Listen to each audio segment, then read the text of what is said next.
Kita mo pa ako? Mm-mm. Good evening. Tonight, I will teach you how to cook lumpiang Shanghai. So, ang ingredients natin dito is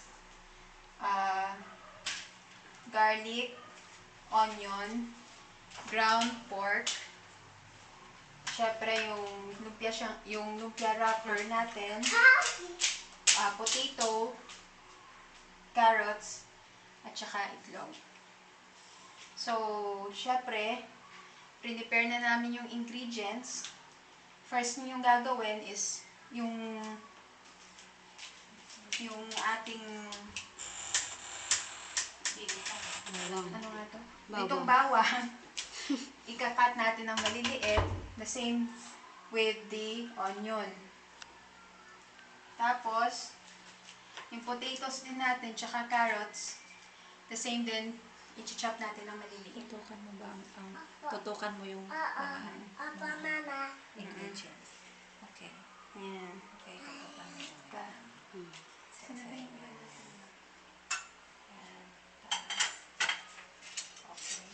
Teka, yung kumego.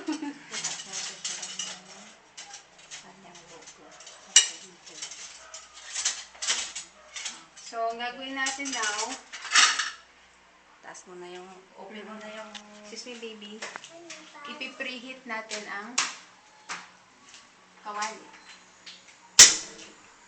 So, medyo mahina lang yung apoy para hindi masunog ang ating niluluto. Ayan. So, para mas mabilis magluto, i-prepare nyo na yung ingredients nyo. Pati yung mantika, asin. Gumagamit kami rito na iodized salt at saka black pepper. So, pag ako nagluluto, hindi ko ginagamitan ng Ajinomoto. Bawal sa bahay ko yan. Anyway, pag mainit na siya, yan. Lagyan natin ng mantika. Konting-konti lang. Kasi, mamaya pag nilagay natin yung ground pork, madadagdagan naman yung mantika. Mama.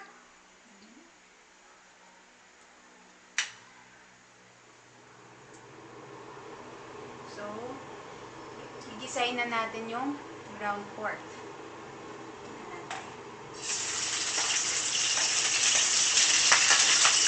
So, ingat sa mga talsik.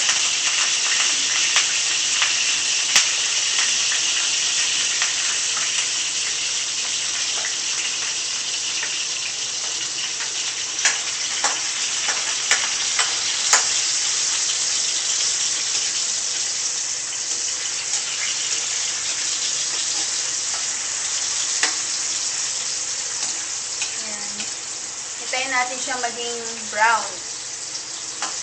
Maging konting brown. Bango.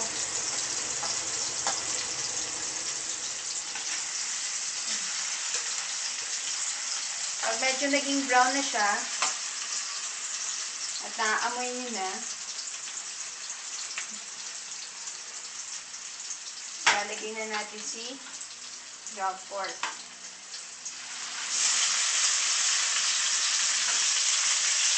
Saka huwag niyo palang kalimutan ng ating mga potato, carrots. Siyempre, hugasan muna yan, no? Bago mo lutuin. Or else, magkakasakit ka.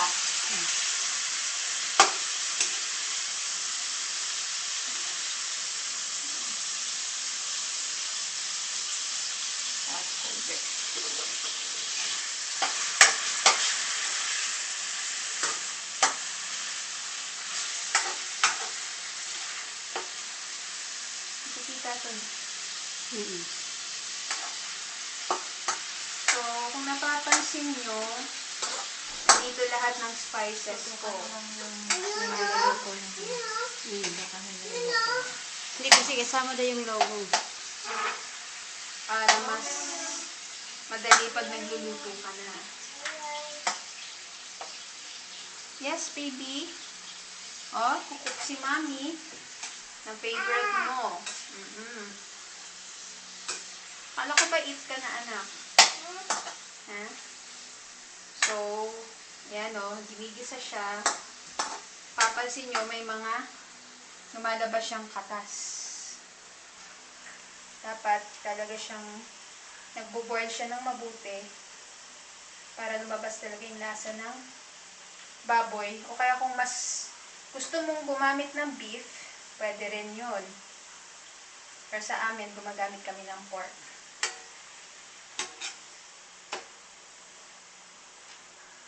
Yan. Hintayin lang natin siyang maluto ng maigi.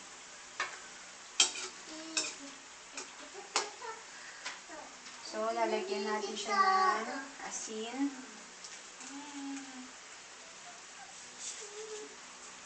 So, tatansyain niyo lang yung asin.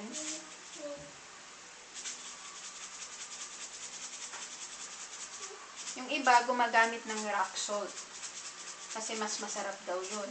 Pero dito, sa bahay, iodized ang ginagamit namin. And then, dadagdagan natin siya ng paminta.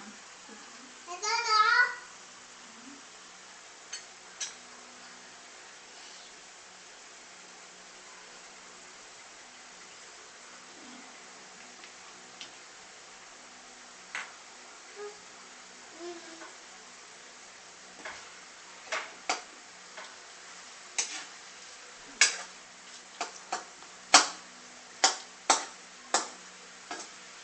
Yan. Siguraduhin nyo na kapag nagbo-boil na siya, iwa-hiwalay pa rin yung karne. Kasi, mahirap naman siyang ilagay mamaya sa upper natin. Ngayon, medyo luto na siya. Una nating ilalagay ay ang carrots.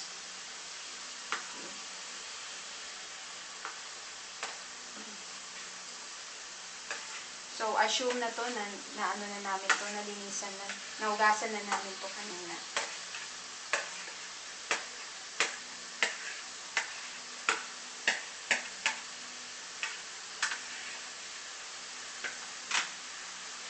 So, haluin din.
Tapos, dagdag na natin si patatas.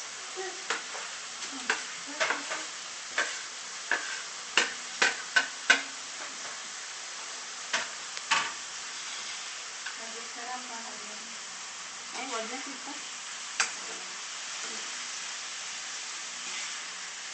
Video na eh. Video na. Hey, Mama.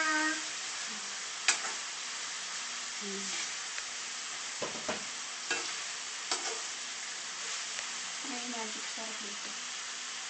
So, kung ikaw gusto mong gumamit ng, diba may nakabukas na dito? Ubos na yata. Ito na. Excuse me.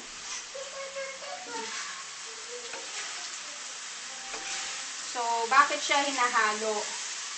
Para hindi siya dumikit doon sa ilalim ng kawali. Sino yan? Kawan yan.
So, hihintayin lang natin siyang ma-half cook.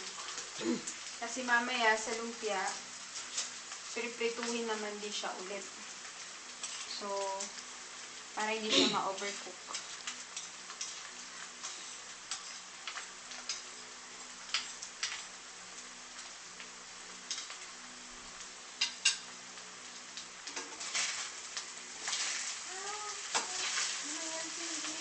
Okay na natin. So, ganun lang. No? So, patayin na natin to. Tapos, ililipat natin siya sa bowl.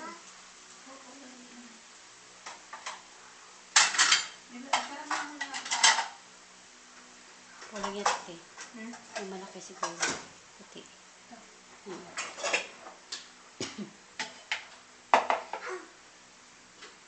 So, lipat na natin. Init ha. Mag-ingat dahil mainit ang kawali.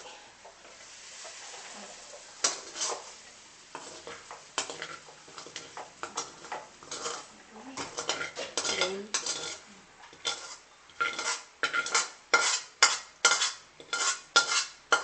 So, hintayin natin siyang lumamig. Bago natin idagdag yung itlog. Kasi, pag mainit pa siya, magiging buo yung itlog. So, habang pinapalamig, ay, pwede kang maglinis-linis muna. So, lilipat na natin to sa lamesa.